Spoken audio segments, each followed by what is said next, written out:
Assalamualaikum warahmatullahi wabarakatuh. Apa kabar semuanya? Semoga kita selalu sehat walafiat ya. Hari ini Ibu akan menjelaskan materi hakikat bangsa dan negara. Yang pertama adalah pengertian dan terbentuknya bangsa.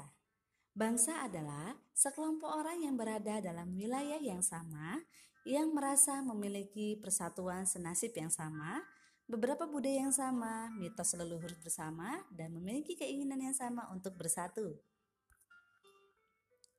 Selanjutnya adalah beberapa pengertian bangsa menurut para tokoh. Yang pertama, Ernest Renan.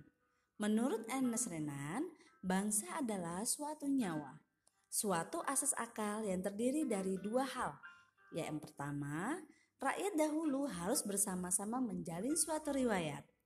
Yang kedua, rakyat sekarang harus mempunyai kemauan, keinginan hidup menjadi satu.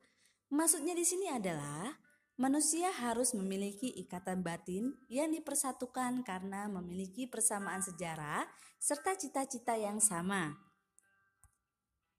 Selanjutnya, menurut Russell. Menurut Russell, bangsa terbentuk karena terdapat suatu hasrat untuk bersatu. Hasrat tersebut muncul karena adanya rasa kesatuan antara manusia dan tempat tinggalnya. Selanjutnya pengertian bangsa menurut Otto Bauer. Otto Bauer menegaskan, bangsa adalah kelompok manusia yang terbentuk karena mempunyai kesamaan karakter maupun watak. Persamaan karakter terjadi karena persamaan nasib dan pengalaman sejarah budaya yang tumbuh berkembang bersama dengan tumbuh kembangnya bangsa. Selanjutnya menurut Hans Kohn. Menurut Hans Kohn, bangsa terbentuk karena adanya persamaan ras, persamaan bahasa, adat istiadat, dan agama. Faktor-faktor tersebutlah yang menjadi pembeda antar bangsa. Selanjutnya menurut Jacobsen dan Lippmann. Menurut mereka, bangsa timbul karena adanya kesatuan budaya dan kesatuan politik. Kemudian menurut Ben Anderson menyatakan bahwa bangsa merupakan satu komunitas politik yang dibayangkan berada dalam satu wilayah dengan batas yang jelas serta berdaulat. Selanjutnya adalah unsur-unsur terbentuknya bangsa. Setiap bangsa memiliki 4 unsur inspirasi, yaitu yang pertama, keinginan untuk mencapai kesatuan nasional. Kesatuan nasional di sini terdiri atas kesatuan sosial, ekonomi, politik, agama, kebudayaan, komunikasi, dan solidaritas. Yang kedua, keinginan untuk mencapai kemerdekaan dan kebebasan nasional sepenuhnya, yaitu bebas dari dominasi dan campur tangan bangsa asing terhadap urusan dalam negerinya.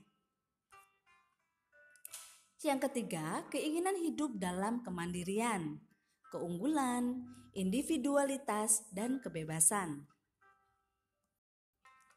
Yang keempat, keinginan untuk menonjol di antara bangsa-bangsa dalam hal mencapai kehormatan, pengaruh, dan prestis. Selanjutnya adalah faktor-faktor pembentuk bangsa, yaitu yang pertama, primordial. Primordial merupakan suatu ikatan kekerabatan dan keluarga, serta adanya kesamaan suku bangsa, daerah, dan adat istiadat. Yang kedua, sakral. Sakral menunjuk pada adanya suatu kesamaan agama yang diyakini oleh masyarakat. Kesamaan agama ini menimbulkan asas ideologi yang kuat sehingga keterkaitannya dapat membentuk suatu bangsa. Kemudian tokoh. Tokoh yang karismatik bagi suatu masyarakat akan menjadi panutan untuk mewujudkan misi-misi bangsa.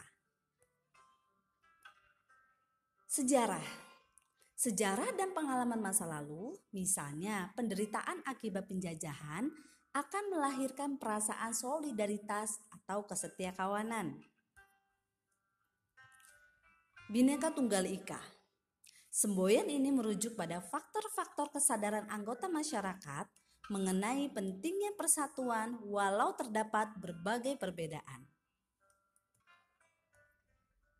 Selanjutnya perkembangan ekonomi. Perkembangan ekonomi yang terspesialisasi sesuai kebutuhan masyarakat akan meningkatkan mutu dan variasi kebutuhan masyarakat yang lain. Selanjutnya, kelembagaan. Adanya berbagai lembaga pemerintah dan politik dapat mempertemukan berbagai kepentingan di kalangan masyarakat. Demikian penjelasan materi tentang pengertian dan terbentuknya bangsa. Mudah-mudahan apa yang disampaikan dapat bermanfaat. Tetap semangat, terus belajar, dan jadilah kebanggaan orang tua. Wassalamualaikum warahmatullahi wabarakatuh.